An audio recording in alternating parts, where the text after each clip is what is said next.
Hello friends, आजचा पहिला topic आहे आयब्रो म्हणजे थ्रेडिंग. थ्रेडिंगमध्ये नेहमी काही वस्तू कंपल्सरी हवी, जसं 40 नंबरचा धागा, टेल्कम, कॉटन, छोटी कैची आणि एस्ट्रिजन. ही 4 ते 5 वस्तू तुमच्याकडे पाहिजेच पाहिजे, त्याच्याशिवाय तुम्ही थ्रेडिंग करू शकत नाही.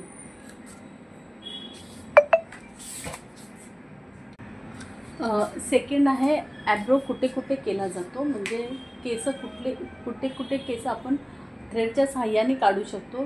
तर ते आहे आयब्रो, अपर लिप्स म्हणजे नाक आणि होटाच्या मधली जी जागा असते त्यांना अपर लिप्स, साईड ब्लॉक्स म्हणजे गाल, फॉरहेड म्हणजे आपलं कपाळ आणि चीन म्हणजे ही जी ठोडी असते त्याला चीन बोलतो. हे ह्या खास करून ह्याच्यावरती आपण वर्क करतो आयब्रोच्या थ्रेडने. पण आपण जेव्हा वॅक्स करतो आणि जी कुठे कुठे हेअर राहिलेले असतात ते पण आपण थ्रेडच्या साहाय्याने काढू शकतो.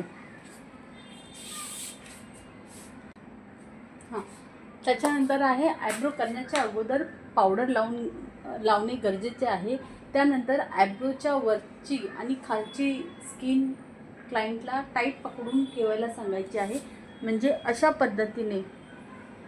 पद्धतीने पकडून ठेवायला सांगायचे आहे. त्याच्यानंतर सर्वात पहिले आयब्रोच्या खालच्या दिशेने हेअर आहे, जे नको हेअर असेल, म्हणजे जेव्हा आपण आयब्रो करतो आणि हा जो एरिया असतो तिकडे जे नको असेल केस ते एक एक करून काढायला सांगायचं आहे.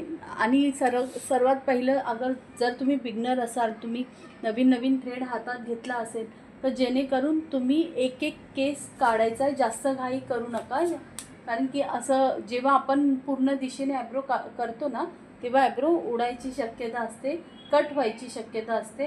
म्हणून कधी पण आयब्रो करताना जेव्हा बिगनर असेल तेव्हा एक एक केस काढायला सुरुवात करायची आहे.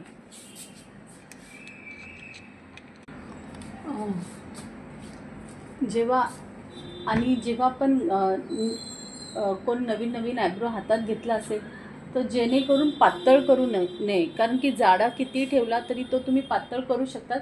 पण एकदा पातळ आयब्रो झाला तर त्याला किती काय केलं तरी जाडा होऊ शकत नाही.